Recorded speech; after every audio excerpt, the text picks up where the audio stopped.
अस्सलामुअलैकुम। અહીં ઉપસ્થિત સંસ્થાના સેક્રેટરી અબ્દુલ કાદર ખાલક સાહેબ, અબ્દુલ લતીફ શેઠ સાહેબ, આચાર્યશ્રી, સુપરવાઇઝરશ્રી, શિક્ષક મિત્રો, વાલી ભાઈ બહેનો અને વાલા વિદ્યાર્થી મિત્રો, આજનો જે ટોપિક છે એ ટોપિક છે જો ગાડી છૂટી ન જાય। આ ટોપિક એવો છે કે ફક્ત એ વાતથી તમને ખબર પડી જાય એવી છે કે આપણે હવે શું કરવાનું છે।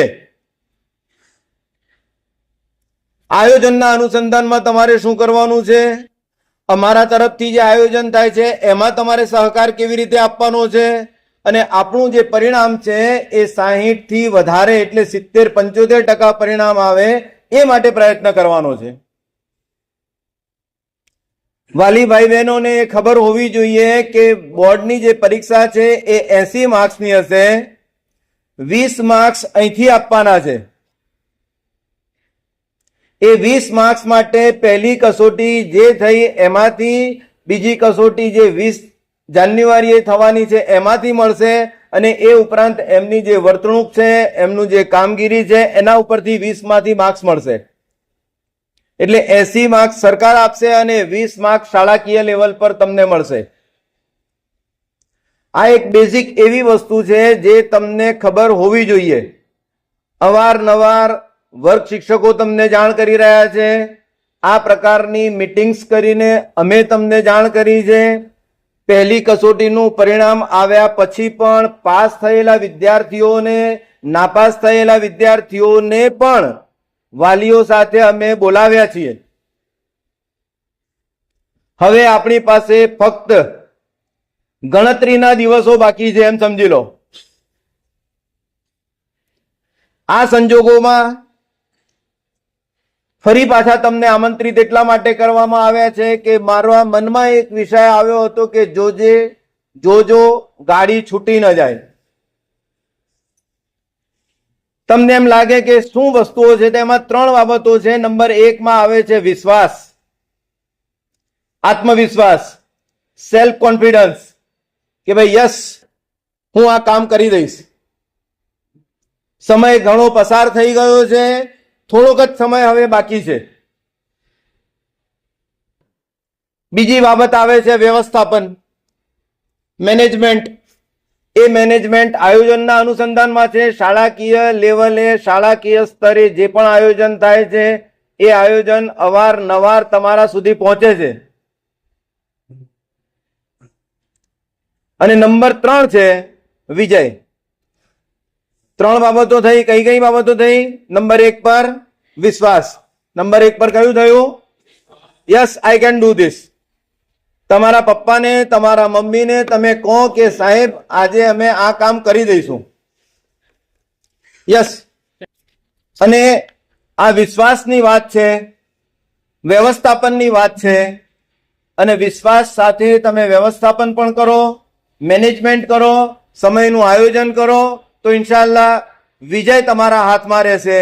તમે આ 10મા ધોરણની પરીક્ષા છે એમાં સારામાં સારી રીતે તમે પાસ થઈ જશો।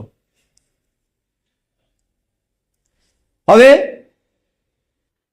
આ એક બેઝિક વાત છે જે અવારનવાર તમને કહે છે, પણ આજે હું તમારી સમક્ષ આવ્યો છું એ 10મા ધોરણના વિદ્યાર્થી તરીકે આવ્યો છું। હું શાળાના પ્રમુખ તરીકે નથી, હું તમારા જેવો જ છું। મારી મમ્મી અહીં બેઠા છે, મારા પપ્પા પણ અહીં બેઠા છે, અને એમના સામે હું મારી વાત કરું છું। વાત સમજમાં આવે છે? આ બાજુ 10મા ધોરણના જે વિદ્યાર્થીઓ છે એ અને બહેનો દીકરીઓ છે એ, હું તમારા જેવો જ છું, તમારી વાત હું રજૂ કરું છું। આ જે છે અને આ જે છે એના અનુસંધાનમાં હું પપ્પાની પરી, લાડલી, દુલારી, ગુડ્ડી, હું પપ્પાનો લાલો, મમ્મીનો લાલો, મમ્મી પપ્પાનો લાલો,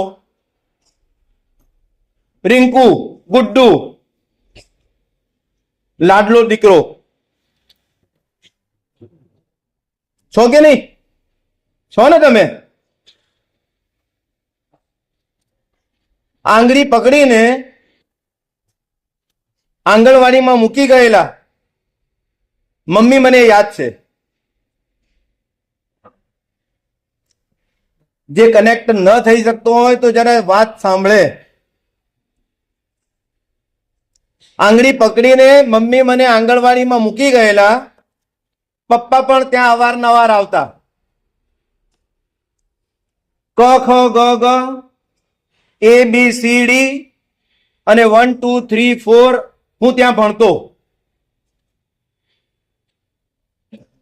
મને યાદ છે એ બહેનો, આંગણવાડીની બહેનો, જે મને નાસ્તો પણ કરાવતી, મારી સાથે રમતી પણ ખરી, મને ગીતો પણ ગવડાવતી, જોડકણા પણ શીખવાડતી, કવિતાઓ પણ ગવડાવતી, ખીચકા પર બેસીને એ મને હલાવતી પણ ખરી અને લપસણીમાં પણ મારી મદદ કરતી. છે તમને યાદ? આ મને યાદ છે. આ બાજુ યાદ છે તમને? મને પણ યાદ છે. તમને યાદ છે બેટા? હા, મને પણ યાદ છે. હવે ધીરે ધીરે સમય વીતતો ગયો. આંગણવાડીમાંથી હું ખાનગી પ્રાથમિક શાળામાં દાખલ થયો.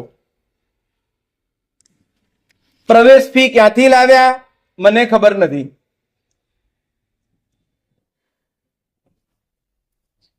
સત્ર ફી ક્યાંથી ભરી મને ખબર નથી. માસિક ફી ક્યાંથી ભરી મને ખબર નથી. મારે જાણવાની જરૂર પણ ન હતી. હું તો નાનકડો હતો. I was a small child, I was a little child. પ્રાથમિક શાળામાં મારું પરિણામ ખૂબ સારું હતું. પહેલા ધોરણમાં, બીજા ધોરણમાં, ત્રીજા ધોરણમાં, અને મને યાદ છે ત્રીજા ધોરણમાં કે જ્યારે શિક્ષક દિન નિમિત્તે હું શાળાનો શ્રેષ્ઠ શિક્ષક બન્યો હતો અને આચાર્ય સાહેબે મારી પીઠ થપથપાવી હતી.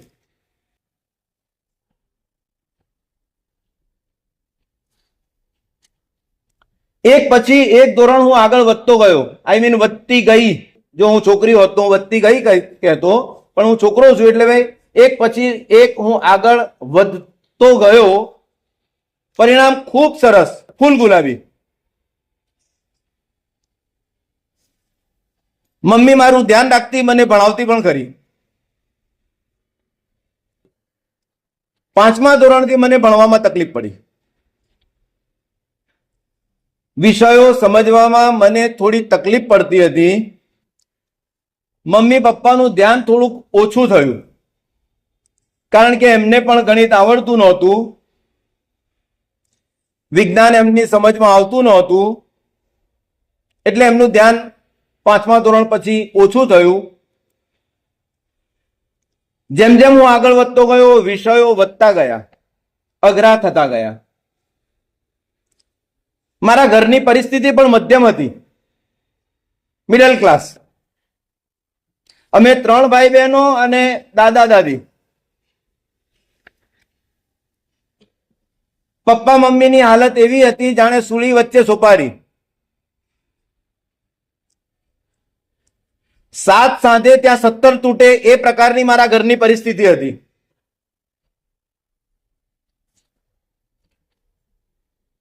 અને એ પરિસ્થિતિની અસરો મારા ઉપર પણ પડી, મારા ભણતર ઉપર પણ પડી.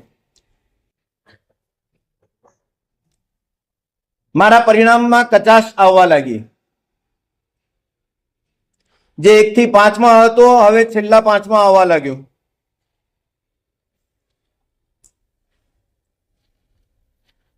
તેની અસર મારા વર્ગખંડના શિક્ષક કાર્યમાં પણ પડી. અમે 4-5 મિત્રો પાછળ બેસી અને મસ્તી કરતા, રમત રમતા.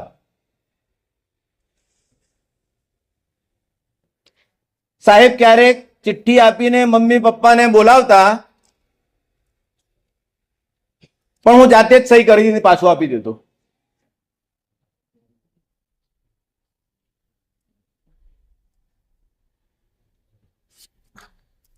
વાલી ન આવવાના કારણે સાહેબના રોષનો ભોગ પણ મારે બનવું પડતું. સરકારની નીતિઓનો મેં ભરપૂર ફાયદો ઉઠાવ્યો અને મેં પ્રાથમિક શિક્ષણ પૂરું કર્યું.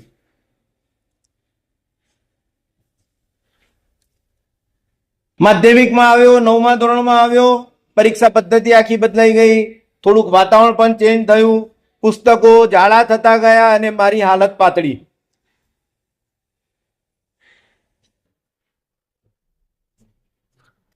નવમા ધોરણમાં પણ રીટેસ્ટમાં પાસ થયો અને 10મામાં ધકેલાયો.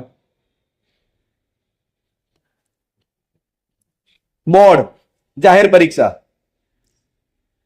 મમ્મી અને પપ્પા સફાળા જાગી ઉઠ્યા કે બોર્ડમાં આવી ગયું તું. અહીં નાપાસ થાય તો 1 વર્ષ બગડે. શાળાએ પણ અમારા તરફથી ખાસ ધ્યાન આપવાનું ચાલુ કર્યું. અવારનવાર મારા મમ્મી પપ્પાને બોલાવ્યા, બોર્ડની ગંભીરતા એમને સમજાવી અને કેટલાક શિક્ષકો તો મારા ઘર સુધી પહોંચ્યા.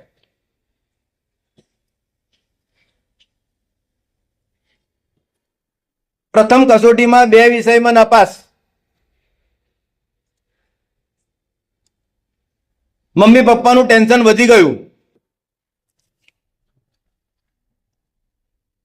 શાળા બોલાવે ત્યારે ક્યારેક હાજર રહે અને ક્યારેક ન પણ રહે. એસાઇનમેન્ટ આવ્યા, અપેક્ષિતો આવી, વાલી મિટિંગો આવી, પરીક્ષા લક્ષી આયોજન થયા, બધું જ થયું અને હવે મારા કરતા મારા મમ્મી પપ્પાને રસ વધારે છે. જીવનની રેસમાં હું પાછળ ન પડું એની ચિંતા એમને સતાવે છે. આજે મારા મમ્મી પપ્પા માટે હું રેસનો ઘોડો છું.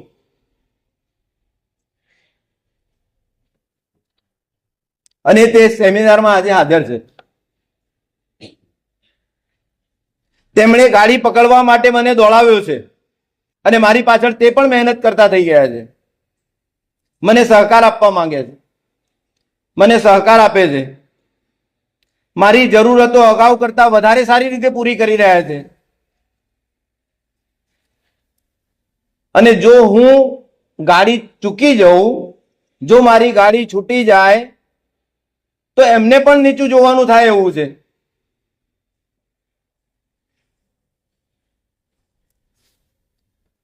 મોડે મોડે એ પણ ચિંતિત થવા લાગ્યા છે અને હું એમની ચિંતાઓ વાંચી શકું છું. આજે મને સમજાય છે કે પરિશ્રમ એ જ પારસમણી. આજે મને સમજાય છે કે વિપત પડે ન વલખીએ, વલખે વિપત ન જાય, વિપતે ઉદ્યમ કીજીએ, ઉદ્યમ વિપતને ખાય. જ્યારે તકલીફ પડે છે ત્યારે મહેનત કરવી પડે છે. એ મને આજે સમજાવ્યું છે. મમ્મી પપ્પાના ચહેરા ઉપરની ચિંતાઓ હું વાંચી શકું છું.